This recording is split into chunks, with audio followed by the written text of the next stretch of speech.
Hello, my name's Azza Williamson, and this is Dr. Cara Byrne, who has been our fantastic facilitator for today. Our team's developed Standup Health today, bringing humour to healthcare. The objective of today was to develop a multi-mould medical communication that connects, educates and informs and inspires positive change in males 35 to 50 years of age. So why did we choose this problem to tackle? We know statistically that men are roughly 30% less likely to actually visit a doctor than women. We also know that men traditionally don't share their problems openly. We also know that our target audience at the age of 30 to 50 are actually at the bottom of the U-shaped curve of happiness. There's so many life's pressures going on in this part of males' lives. We've got the stress of work, the stress of business, stress of family life, and finance pressure and career pressure. So we push, that generation pushes everything to the side. This results in disengagement with healthcare in general and the loss of social connections. We know literature tells us that information about illness experience has been shown to reduce stress and improve psychological and physical well-being. And traditionally, storytelling has been a real art form, and it's been a crucial part of human interaction throughout time. It brings a humanised connectivity and a chatting mechanism about the big issues in life. So we'd like to welcome you, Standup Health. This is a solution about stand-up comedy that brings healthcare to the table. We'll have a set of comedians coming and discussing our big healthcare issues, entertaining us and entertaining our target audience of 35 to 50-year-old men.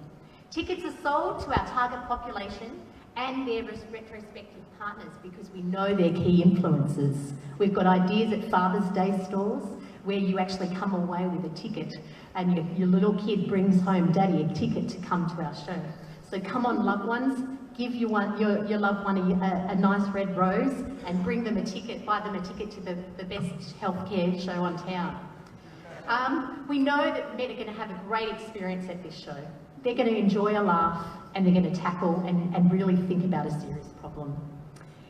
The following weeks after the show, an avatar will actually, of the comedian that they've seen, will message them and message those participants to have a confidential health chat. And this information will actually be collected in the background and allow us to be able to re-pitch the next stand-up comedy show and make sure that we get appropriate sponsors and to actually continue this program internationally. So what we'd like you to do is vote for Standup Health to come to your local city today. Our creative design team thinks it's about time to bring humour to healthcare. Thank you.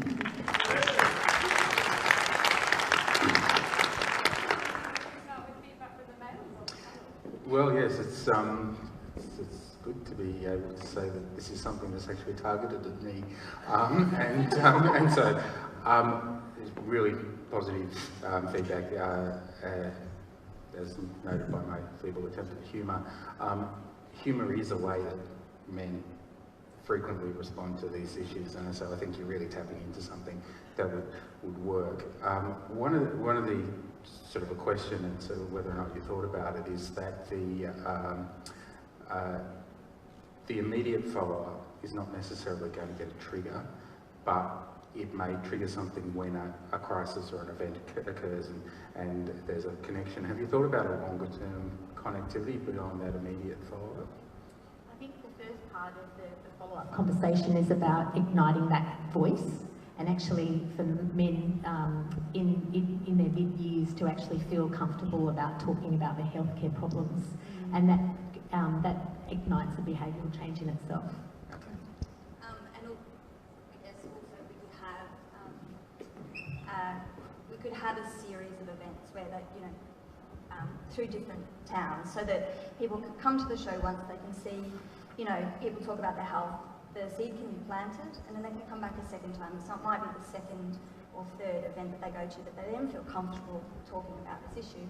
And I think what we wanted is them to, if they didn't feel comfortable talking to their partner or to doctors or to their colleagues, they could talk to Saboteur as a way to just engage and begin a conversation, and we'd lead them through a process of engagement where we would take them, you know, maybe to their partner next, and then thinking about talking to the doctor, and then to their work colleagues, because it's about having the conversation in social context as well.